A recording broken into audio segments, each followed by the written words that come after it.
Welcome back to 100 Hours in Terraria Hardcore, and of course, we're playing on Master Mode. If you haven't seen the previous videos, welcome to the 100 Hours in Hardcore Challenge, where different stages of Terraria's progression are locked behind 10-hour increments. In the last 10 hours, I could beat the Frost and Pumpkin Moons, and now I am allowed to defeat the Martian Invasion and Duke Fishron. Otherwise, I can make no other form of progression. This is a part of progression I wasn't actually that afraid of at first, but it just so happened that I went into recording these 10 hours immediately after the conclusion of Wild LMAO's 30 times Hardcore series, and let's just say, the Martians were quite a problem in that video. I've always thought of them as being tough, but I guess I didn't quite consider just how dangerous they really are. Martians are an event I suppose are on tier with the moon events, but the moons you have a little more control over because you can absolutely whiff and keep the moons weak, plus you can skip it with sundials. The Martians, on the other hand, won't go away until you defeat them, and just about every enemy has a gun. As an American, I do not fear this fact, but space lasers are a whole different story. The Martians won't be our first obstacle to overcome though. First, we will beat up Duke Fishron. I feel much more confident about this boss fight. Ever since learning his pattern in third phase, the Duke has become significantly less of a threat. Even so, this is Master Mode, and if I find myself off rhythm, then any boss can kill me very fast. Plus, Duke hits pretty hard. All the sharks from these tornadoes create a bunch of projectiles to avoid, and the thing with beetle armor is that I become weaker after every single hit. So I sure gotta be sure to avoid those sharks. I set up an arena at the ocean in the last 10 hours for fighting the Dread Nautilus and other Blood Moon enemies, and staring at it, I felt it would be a good idea to throw down another layer of platforms. I grabbed my potions, checked out the Haru Hotel, which I built in the last 10 hours, and then spent some time forgetting I had a bass statue at the ocean. I wanted to make sure I had every advantage for the battle, and I wanted a bass statue at the ocean, but I'd forgotten there was one already there. Didn't realize this until after I had checked several arenas already. Could I have simply moved what I currently had and returned it to where it was after beating Duke? Well, yes, but I don't trust myself to actually remember to do that. And so, the arena ready, it's time to fight Duke Fishron, a boss I have never beaten in Hardcore before.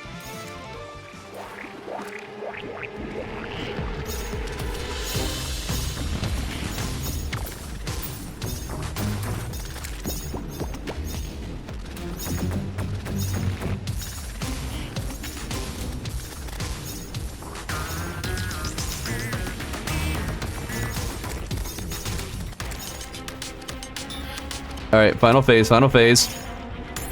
1, 1, 2, 1, 2, 3, 1, 1, 2, 1, 2, 3. Hey, easy. You might be tempted to think I'm counting off Duke's dashes for the sake of filling the void of silence that surrounds us, but no, I count moves like this out loud as a way to remind myself of what is happening. Try this, I swear it helps with bosses, in particular ones you're struggling with. Counting in your mind is one thing, but actually verbalizing those thoughts and announcing the pattern turns on the part of my brain that knows how to actually react to those patterns. It helps with dodging, is what I guess I'm trying to say, because it cuts down on the reaction time between me thinking a thought and my fingers pressing the keys needed to actually dodge. Of course, being the potion optimizer that I am, I fought Duke Fishron on repeat for 3 more battles. What am I looking for? The Fishron wings, of course. These took forever to drop in the 1 year series, and after 4 Duke Fishrons, I'm starting to worry that'll be the case here as well. At the same time though, it's not like I'm in any rush, and Fishron hasn't come too close to killing me yet, so I should be safe to farm him as much as I want as long as I don't get too comfortable. The Betsy wings I acquired a while ago are great and all, one of the best wings in the game, but they are best for horizontal movement in air, not vertical, and I'm going to want the vertical movement to dodge the Moonlord's laser. Now you might be thinking, Corbin, you fool, you have the Rod of Discord, just use that to dodge the laser. And that's a fair point, but you see, I suck at remembering I even have this thing, and when I do, it's often in a panic and I end up teleporting myself into a worse situation than I was before. So I'm going to stick with my mind of a steel trap and keen sense of timing to dodge the big laser. Having killed Duke 4 times, it was time to grab more potions and resume farming.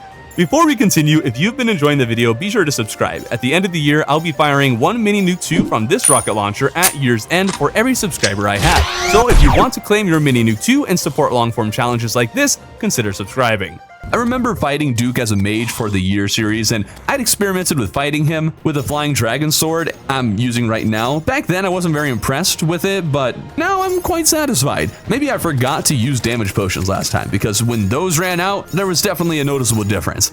Large enough that it's almost hard to believe a Wrath potion only increases damage by 10%, and sure, Rage potion ups critical strike by 10% as well, but by Jones, I would never have expected there to be such a leap. I ended up killing Duke Fishron 4 more times without running into any trouble, and still hadn't gotten my hands on a pair of Fishron wings. Ever since entering hard mode, my luck has been catastrophically bad. I think in the first 20 hours, I was talking about how insanely lucky I was, and indeed, I really was lucky back then, but that was a long time ago and has since vanished, and I've been stuck here with my black cat under a ladder and a broken mirror for the past 50 hours. I had also attempted to use the Flareon in the 8th battle and was not impressed. I'm pretty sure there's a lot of people who love this weapon, and perhaps it's hard to compare anything fairly to the Flying Dragon, considering it's one of the best swords in the game, but I was able to get the Flying Dragon right after taking down Plantera. Though I guess I could have technically fought Duke Fishron first. Now that I think about it, when are you supposed to defeat 3rd tier Old One's army? Like, when is that supposed to happen? Because I was able to take it down immediately upon killing Plantera, so maybe I got a bit farther ahead than you're supposed to? Either that or the weapons from Betsy are just a little busted, which is not a complaint, by the way, not at all. I never want to see these things nerfed even a little bit. I love the sword, I love the dragon, and nobody should ever touch them. 8 Fishrons killed and no wings and no more truffle worms. Time to farm for more. The little glowing mushroom of mine has mysteriously high spawn rates for these worms. Their spawn rates I often find to be rather hit or miss in most glowing mushrooms, with them sometimes being quite common and other times being nowhere in sight. But for one reason or another, they are quite plentiful in this particular glowing mushroom biome, and there's not even a second layer to this thing, which I would have assumed would make truffle worm spawning easier. If there's one thing I am lucky on in hard mode, it would have to be the truffle worm spawns, and well, I don't really need that one, if anything. Also, lacewings. I've casually picked up a few here and there as I've wandered about the world, so that's been nice. Another Duke farming session, and I am a little off my game. Where I was rarely hit during the first 8 battles, these ones, I am being hit rather frequently. Silly mistakes and a failure to keep track of where tornadoes are spawning, and I'm sweating the possibility of actually being put in a dangerous situation. But after 4 more kills, I never fell below half health, and Duke Fishron still hadn't dropped Fishron wings. And I feel like I should explain half health really quickly for those less initiated or those who don't understand the implications. After all, it's a whopping half of my health. How could I be in much danger? Well, you see, my friend, in Master Mode, many enemies can clear half of your health in a single shot, so being at half health essentially means you're one hit from death in many cases. On top of that, my armor has a set bonus where these beetles float around. If there's 3, I have 45% damage reduction, 2 for 30, 1 for 15. Every time I'm hit, a beetle will disappear, and they'll slowly regenerate if I avoid being hit. So if I've done a poor enough job at dodging to be brought to half of my health, there's a high likelihood I also have no beetles, meaning my damage reduction is gone and enemies will hit harder than they did before for the first half of my health. I do have the Frost Shield that erects a barrier reducing damage by 25% when I'm below 50% of my health, and this might save me, but I'm not willing to bet on it. With all that said, I killed Duke Fishron 4 more times, bringing my total up to 12, and I got my hands on the Fishron wings. Nice. Just have to reforge them at the Goblin Tinkerer, who at this point has probably robbed me of about 50 platinum this run, but thankfully, he is in a cheery mood and gives me warding on the 6th reforge. What a nice fellow. But now that Duke Fishron has been put in his place and all of his drops have been collected, the Martian invasion is waiting me. And I'm too scared to go straight into battle, so I instead distract myself with other activities like another fishing quest, mining this meteor I stumbled across when I was totally just aimlessly wandering around the surface of the world, twiddling my thumbs as I sweat the Martians. It was the time of day for the lacewings to spawn, so I went out and captured a grand total of 1. I then figured a good use of my time would be hunting red devils for the Trident magic weapon drop. Considering how I've been running melee this entire run, and I don't intend on ever switching, this was clearly the best move I could have made. Oh! Okay. Always pay attention, pay attention, pay attention. Don't get distracted. That was me, almost dying, while farming for a weapon I have no intention of ever using. But I did get something that was quite valuable for me. I got a hot dog. Oh, I got a hot dog. Woo! American man. And not much later, the trident actually dropped. I got the trident. All right, we're done. We're done. Good. Nah, we're good. But I do got a hot dog. I got a hot dog. I love it. I love how the hot dog with the mustard is 1 pixel a piece. Wait a minute. Wait a minute. This sprite here is 3 mustards. This is 2 mustards. I have been ripped off. The number of pointless things I've been noticing recently is kind of insane. Dynasty lanterns are 1 pixel too small, the sprites for the hot dog in the inventory, and what's shown visually are inconsistent. The relics move at just the same rate as deep breathing, which I guess I realized last 10 hours. These are all valuable discoveries. I have provided the Terraria community this precious knowledge nuggets that they never knew they needed. Maybe I should take up TerraSteel's useless Terraria fact series or something if I keep finding more pointless facts like this. I fished for more variated lard fish in the jungle because I was starting to run a little low on summon potions, and okay, enough stalling. It's time to fight the Martians. And this is where I'd put my Martian probes, if I had any. I am not joking. When I say I literally spent 37 minutes waiting for one of these bloody probes to spawn, Relogic, YouTubers, viewers, somebody, anybody, explain to me how Martian probes work. This 37 minutes waiting period is not abnormal for me. I've tried all the optimizations before, waiting the perfect, upper third of the world or something. I'm high enough for them to spawn. I've seen them here before. I know that much. I've used battle potions and water candles in the past, though I'm currently not using a battle potion for fear of it being active while the actual invasion starts and being so overwhelmed by a bunch of aliens and forgetting to deactivate the battle potion. But still, 37 minutes feels a little absurd. There's gotta be a better way of doing this. Relogic, I beg of you, add a wandering spaceship or something, similar to the Goblin Scout that drops little pieces that can be used to make a summon for the Martian invasion. Heck, I just about never get enough tattered cloth with a Goblin summon, but it's an option, and at this point, I need one of those options for the Martians. Eventually, I figured I'd try flying in a straight line rather than chilling on a broom over the ocean, and this is when a probe finally spawned. Don't know if movement helped or if being away from the ocean was the key, but whatever the case, the Martians are here. Yeah, just okay.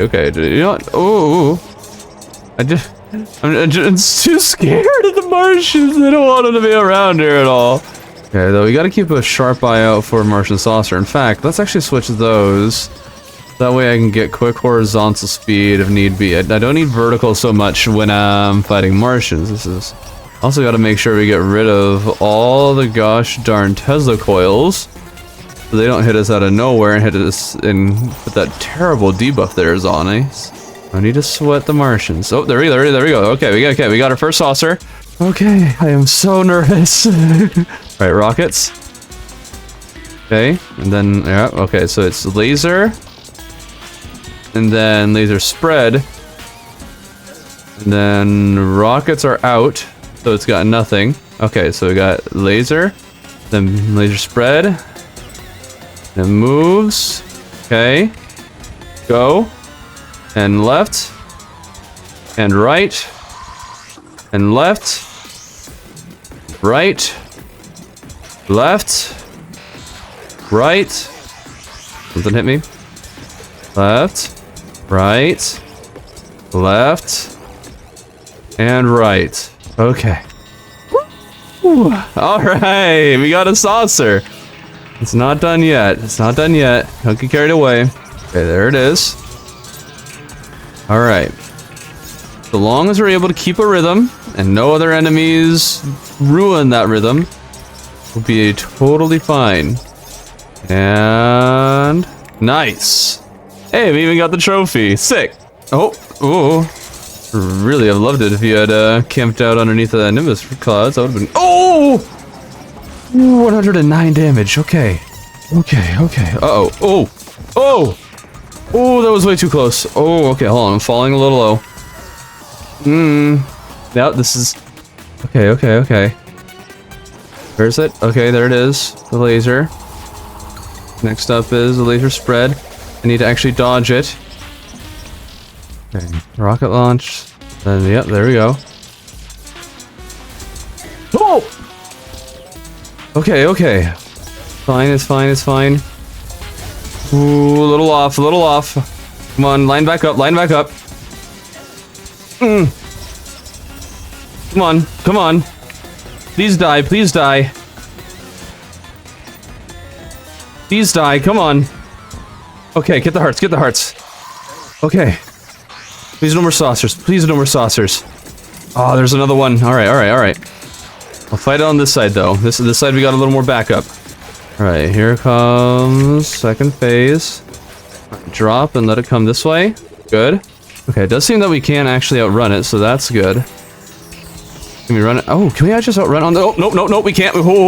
Oh, too close. Okay, it's just safer doing it this way. This will clear it. There we go. Whew. Okay. That sigh of relief was the sound of my every nerve calming, my every muscle loosening. The Martians have officially been defeated. 4 saucers had been taken down. It was close at one point, scarily close, but we came through in the end. That last saucer also dropped the Xenostaff, which had me a little tempted, but I'm not sure it's better than the Desert Tiger. I mean, this thing has really good damage and has really strong targeting. I guess I hardly ever use the Martian summon, but I'm confident that the Tiger is better. Let me know if I'm wrong about that. Now, one benefit of the Martian invasion is that they drop the Martian conduit plating. Something I don't think I have ever seen anybody do is use these platforms for arenas, probably because by the time you get these things, you already have your every arena you'll ever need. But you see, during my Calamity Get Fixed Boy run, we ended up needing to expand an arena late into the game, and on a whim, I figured I'd use these blocks for platforms. What other use could they possibly have? It was then that I discovered these are actually a very advantageous material to make arenas out of. Martian platforms have a soft glowing effect that allows them to stand out even during the night. I still place torches because they give even more light, but torches don't reach everywhere unless you really light the place up, and using Martian platforms is a way to ensure you don't lose sight of the arena in the darker areas. Is it a very minute difference? Yes, but I stand by it. With the Martians down, I started flying about, pondering whether I wanted to fight them again, purely in an effort to get more Martian plating. As I did, I stumbled upon this Axolotl in a lake. It's technically a turtle, I just have a texture pack that turns them into an Axolotl. I caught the thing and put it into an aquarium for the fun of it. I didn't have a good place to put him though, and ended up slapping him down in the dark tunnels I mined much earlier as a place to put banners. I decided to place Diamond Gemspark walls behind the aquarium, and now he stands out wonderfully, and this put in my mind that I wanted to start collecting animals, and what better place to collect animals than the notoriously dangerous jungle. I love the new birds they added in 1.4.4. I love the parrots. I've been wanting them in the game forever, so okay, legitimately, I want these here. This isn't sarcasm. I roamed around the jungle a bit, collecting a few birds, but mostly bugs because the birds weren't spawning, and avoiding the tortoises and herplings like the plague, lest one of them get in a lucky shot and kill me while I'm just trying to make a zoo. After collecting the first batch, I made the area they'll be staying in, which doesn't look nearly as nice as the one with the Axolotl, but that cage benefits from not being transparent, so the walls behind it don't shine through. And you won't believe what happened after this. Okay, hear me out. I have an idea for decorating my massive arena, so it'll look neat during the epic final Moonlord fight, you know? Assuming I actually get there. My idea requires a living wood wall. But wouldn't you know, you can't make a living wood wall without a living loom. No problem. I have plenty of living trees and definitely found a living loom earlier in the game. And you'd be correct in thinking that. But I'm pretty sure I even said in one of the earlier videos where I did find one that I viewed it as nothing more than an easy source of more money and sold it. So now I have no living loom. So how am I going to make a living wood wall if I've removed my only living looms from the world and can't craft a new one? Well, I consulted the wiki. I know, a rare move on my part. According to the wiki, a living loom can be purchased from the steampunk if a leaf wand is in my inventory. Great, I still have a chance. But here's the rub. I trashed that thing alongside the living loom at the start of the game. But you can get a leaf wand from shaking trees, so there's still a chance. The wiki just says there's a a low chance of a leaf one dropping from a tree, which isn't very specific, but I got to chopping trees. I caught a golden bird along the way. His name is Stuart, and I've officially chopped down every single tree in the world. I did use the axe to regrow so they can come back, but one round of worldwide logging and no leaf wand is a bit disheartening. I did, however, get the mahogany leaf wand. Hopefully, literally any form of leaf wand would work. I checked with the steampunk and she's not selling the living loom, but she does have 2 crafting stations I totally forgot existed. And one of them is used to make steampunk furniture, which actually looks pretty cool. The other is for fleshy furniture, and I don't need that in my life. She also sold treadmills, and you know those moving walkways they have at airports, and it feels like you're sprinting past the plebeians walking on the regular floor when you're walking on one of those? Well, I wondered if the same concept applied with these treadmills. Would running on them be even faster than asphalt? It would turn out that the answer is a wholehearted no. In fact, I'm pretty sure it didn't increase my speed at all. Very disappointing. Of course, none of those fun distractions were a leaf wand, so I started doing things I have never done before. First, I made a tree farm, a Terraria first for me. Second, I made fertilizer, another first for me. I then applied said fertilizer to the trees, watching them miraculously sprout into fully mature cedars in an instant. And after blasting through almost 80 fertilizer, I had run out and still no leaf wand.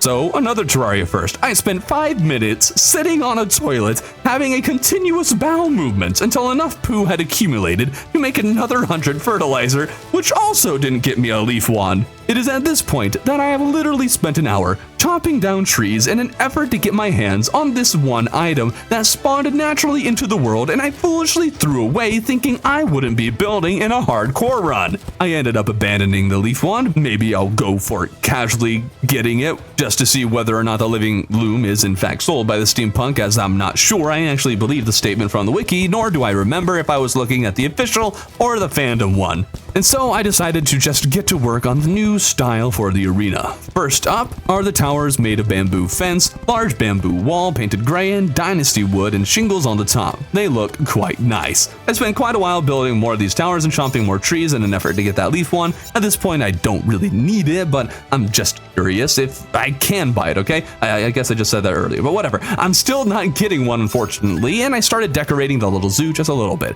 I also added gemspark walls into the arena to add more light. Not sure it's a whole lot more helpful, but I'm going to convince myself that it is. This whole time, I'm wondering whether or not I wanted to summon the Martian invasion again. The thing is that I still need the influx waiver for the Zenith. I'm not sure I'm going to actually make that, or if we'll just wrap things up right after Moonlord dies, but if I do, I will have to fish in the Sky Islands and get a Sky Crate, which can be quite difficult if a Wyvern decides to spawn in while fishing, and it could kill me, assuming I equip the Angler armor set. Still not sure. I decided I would cleanse a bunch of crimson from the world. Didn't cleanse the underground crimson that spawned in hard mode, but did remove the crimson biomes that started when the world, the ones that generated in. With the final 2 hours, I messed around a bit. I placed a bunch of water in the Aether to collect Ethereum blocks. I placed a few in the hollow fishing hole, some above the zoo, and a few others down the tunnel to the tree farm and the Haru Hotel, and then redecorated the main house, primarily just removing the plain stone wall. And then I thought it would be a good idea to connect my relic collection with the arena, so if I'm fighting a boss in the lower section, I won't suddenly fall off. I also spent a chunk of time hunting down lacewings in preparation for the next 10 hours. But we have now officially completed 80 hours in hardcore master mode,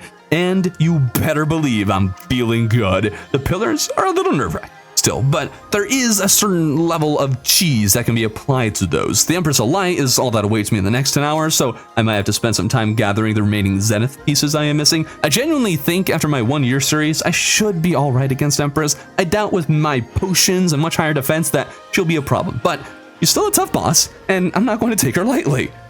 I may also end up vulnerable because I'll be fishing in the Sky Lakes and maybe fighting the Martians again. We're not out of the woods yet, but I am so excited. Might actually do it.